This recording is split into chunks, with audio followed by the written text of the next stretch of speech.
Hi guys, welcome back to another review. Oh boy, I watched this movie, what's it been? 3 weeks now?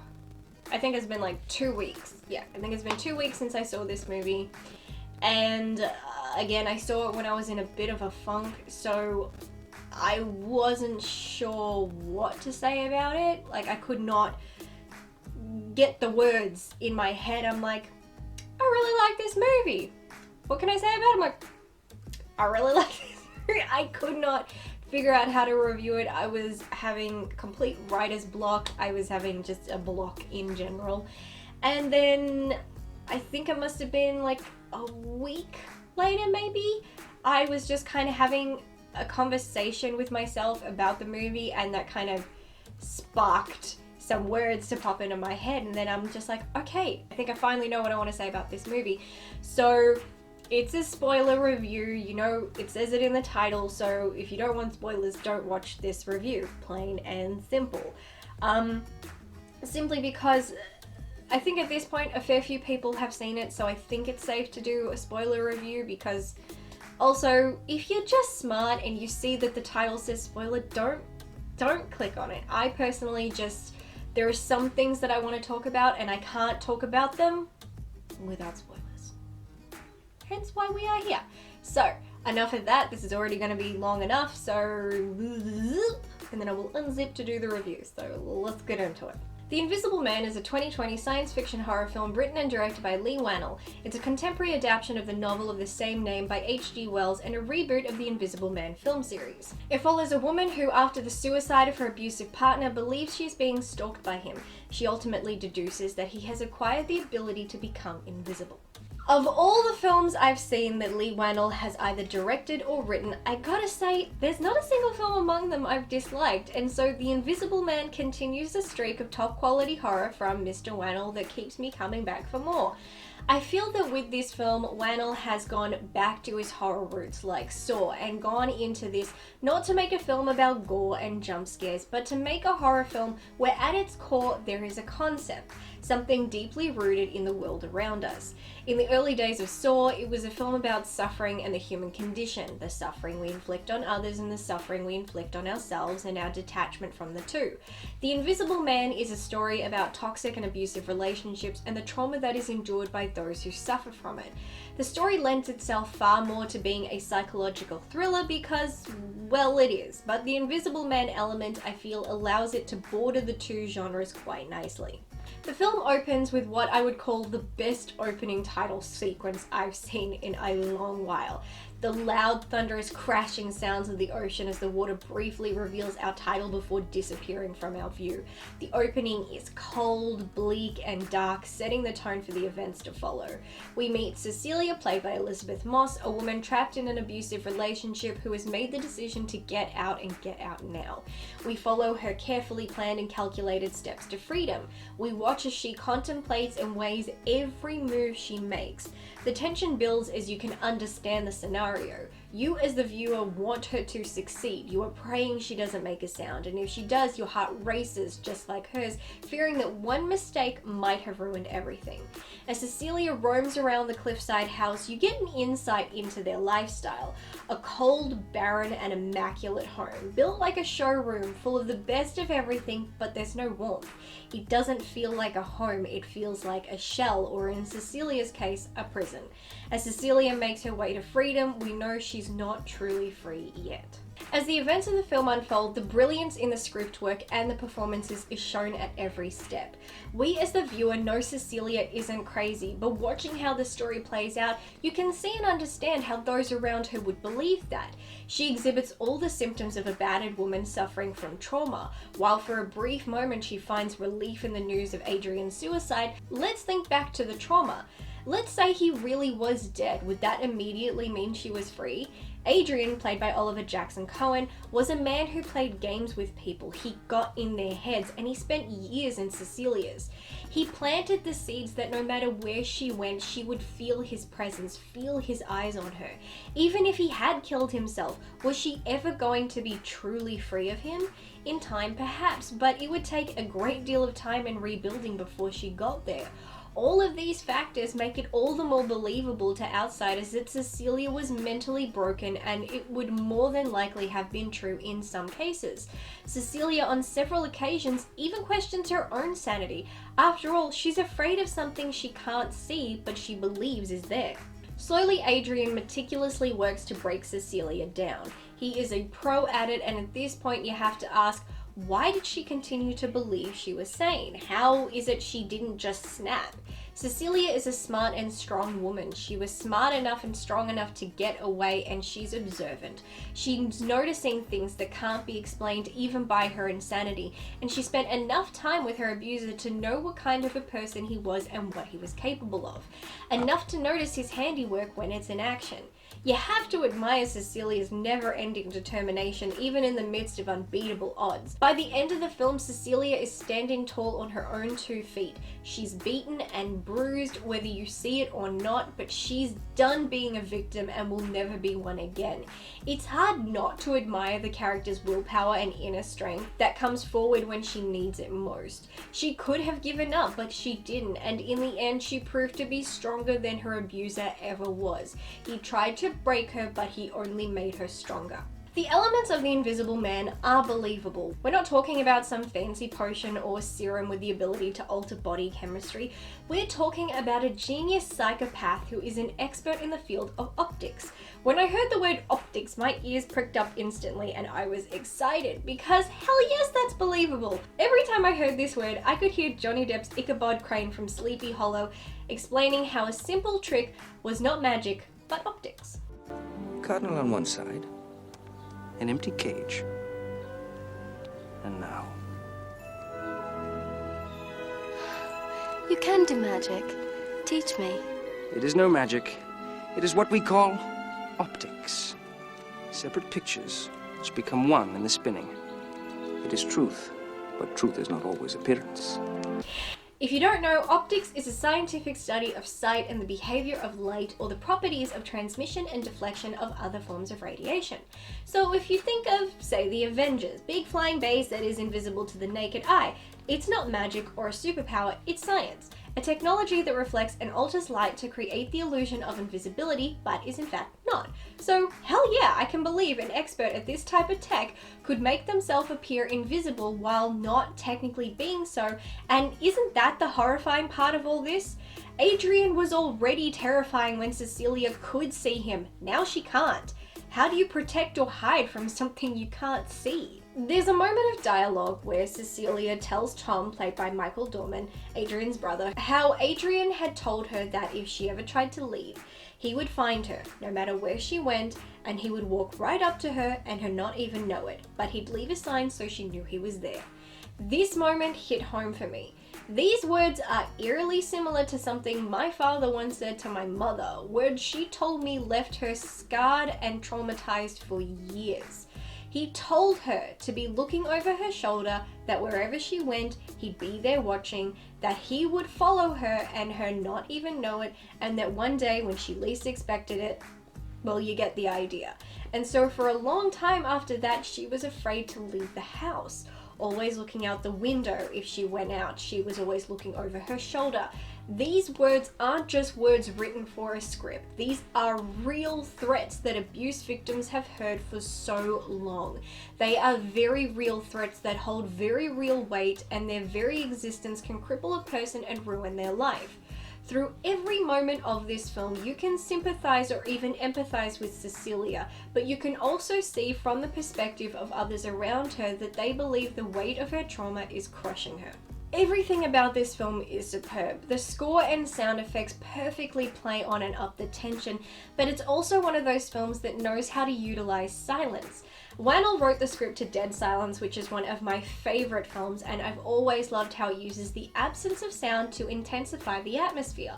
And I feel he brought that into this film too.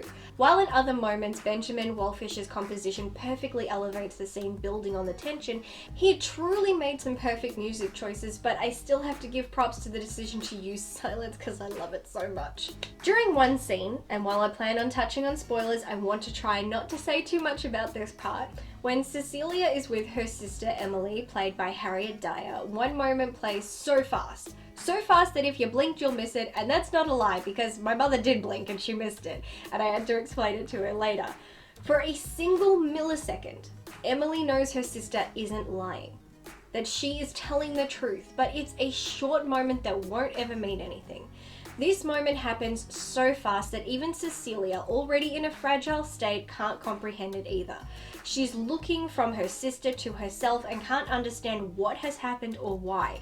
The walls are closing in, she can't process her surroundings, the noise begins to fade out, and you can see her having this internal war trying to figure out once again, is she crazy or is she innocent? The speed, the angles, and the audio makes this my favorite scene of the entire film. My jaw was on the floor because I did not see it coming. This and the opening scene killed it for me, and I mean that in a good way. But having said all these praises, I do have some cons. They are very minor and did not overall make me not love this film because I feel it is absolutely brilliant, but these small moments here and there did keep the film just that little bit shy of perfection from me. First, we have the scene between Cecilia and Sydney, played by Storm Reid. This scene bugged me. We have this sweet girl trying to make Cecilia feel better and suddenly gets a solid punch to the face. That's gotta hurt. But instantly she says Cecilia did it. Cecilia was barely in arm's reach of her and never even lifted her hand in her direction. When a fist or hand is traveling hard and fast at your face, you notice it. Not only did Cecilia not even flinch, but she wasn't close enough to her to make such a contact hit. Yet this child was 100% convinced this woman she looks up to had struck her. I don't buy the validity of this scene. She's not stupid. She should have been observant enough to be aware that hit didn't come from the woman in front of her. Following scene with Cecilia in the attic, again this scene was just weird. It and other scenes before it had no impact on me and didn't make me feel scared or feel any tension because I'd seen them in the trailers, so I knew when they were coming and therefore they had no effect on me, which made the sister scene all the better. Cecilia finds her missing sketches, Adrian's phone, and a bagged knife hidden in the attic. Now, we know why he kept the knife, it had her prints and obviously he planned to frame her for murder. But why steal the sketches and hide them in the attic? Why not just toss them? And why did he have his phone at all? His outfit didn't have pockets and people would see a floating phone. So how was he wandering around this house with a very visible phone and no one noticing? And the phone wasn't on silent, so that was dumb. He couldn't have known she would call his phone. On top of that, how did he get in and out of the attic at all? The attic doesn't have a retractable ladder. You'd have to carry one to the manhole. We saw that and climb through. So you're saying he has been moving a ladder around, climbing up and down into the attic and then moving the ladder back and no one ever heard or saw any of this at all? Personally, I would have preferred this scene not be included because I can't logically justify any of it.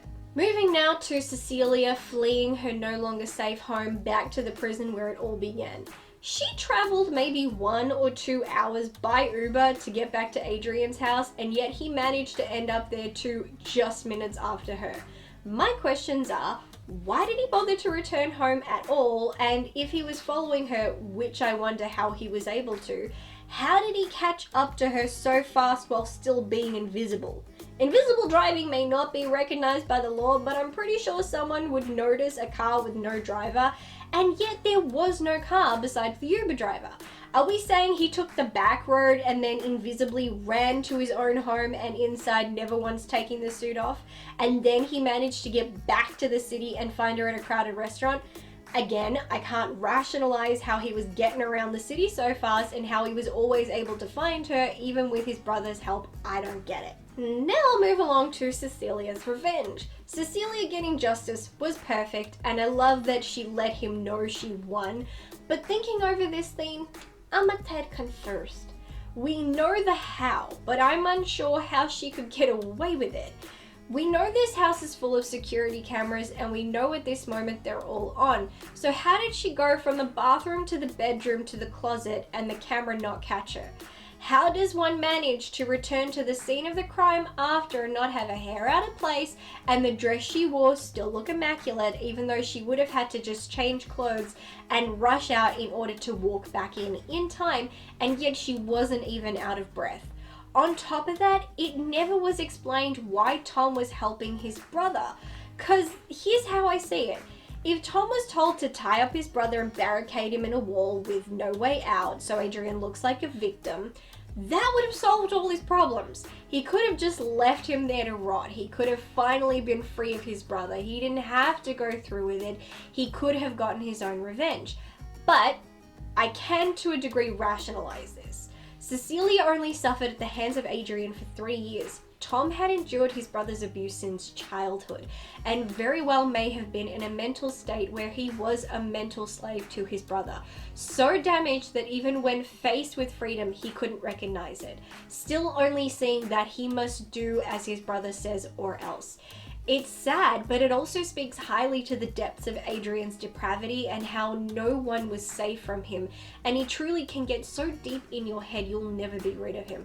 However, I will add Adrian's super strength towards the end of the film and him taking on like 20 guards was overkill and not quite realistic. Overall, I think this film was spectacularly made. The script is brilliant, it's rooted in reality, and so many can see this film and relate to it. Others will simply be able to understand the real truths this film depicts, and those real truths are what makes it horrifying.